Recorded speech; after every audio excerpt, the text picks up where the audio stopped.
Дорогие друзья, я рада приветствовать вас из солнечной Финляндии. Благодарю всех за интерес к моему каналу. Особое спасибо за лайки, комментарии. И, конечно, отдельное спасибо моим постоянным зрителям за поддержку. Спасибо, друзья! Сегодня скажу несколько слов о событиях в Иране и как эти события на Ближнем Востоке повлияют на Европу. Кому интересно, пожалуйста, проходите, присаживайтесь. Устраивайтесь поудобней. Воскресным утром новостную ленту как цунами смыло. Как только США ударили по Ирану, все остальные новости просто исчезли. Теперь в эфире только одно шоу. Трамп, бункерные бомбы и Большой Ближний Восток. Дональд Трамп решился на рискованный шаг во внешней политике, на удар по иранским ядерным объектам. И это решение явно было непростым даже для него. Как мы знаем, Дональд Трамп не особенно славится глубоким анализом всех возможных вариантов.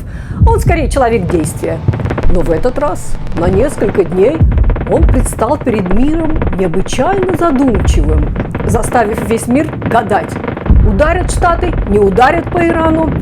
В одном Трамп остался верен себе. Он поместил себя в самый центр этой драмы. Он создал впечатление, что пока якобы израильский премьер Биньямин Нетаньяху рвался нажать на кнопку «Нанести удар по ядерным объектам Ирана», сам Трамп никуда не торопился. Трамп тянул время. И это не просто колебание, это был расчет. Несколько дней и одновременно давление на Иран и возможность выкрутить что-нибудь на переговорах. Сделка. Вот чего он хотел. Но сделки не случилось.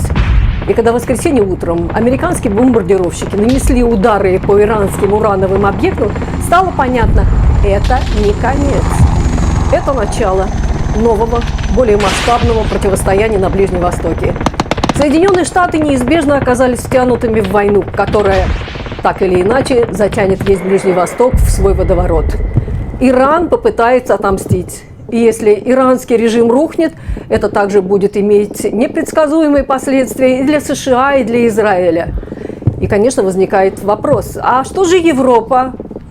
Можем не сомневаться. Европа, мягко говоря, не останется в стороне. Любой серьезный конфликт на Ближнем Востоке – это всегда новые волны беженцев. Люди будут бежать от войны, и одним из основных направлений для них станет Европа. Это может усилить социальные напряжения и создать новые вызовы для европейских стран. Далее. Энергетический кризис. Ближний Восток является ключевым поставщиком нефти и газа. Нарушение поставок или рост цен напрямую ударит по европейской экономике, которая сильно зависит от ближневосточных ресурсов. Угроза безопасности.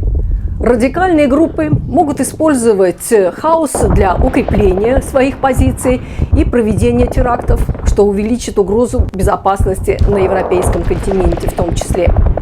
Политическая нестабильность, нарастающая напряженность и потоки беженцев могут привести к усилению популистских настроений и раскола внутри Евросоюза. Так что да, Европа, к сожалению, будет тоже в центре этих событий. Решение Трампа имеет и внутриполитические последствия. Оно раскалывает даже его окружение.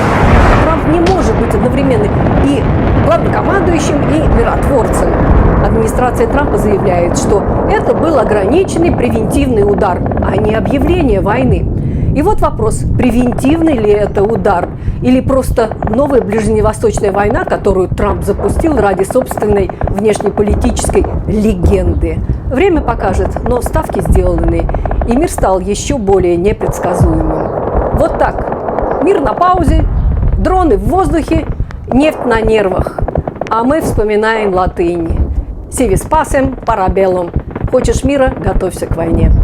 Ну а на этом, дорогие друзья, я с вами прощаюсь. Благодарю за внимание и до новых встреч.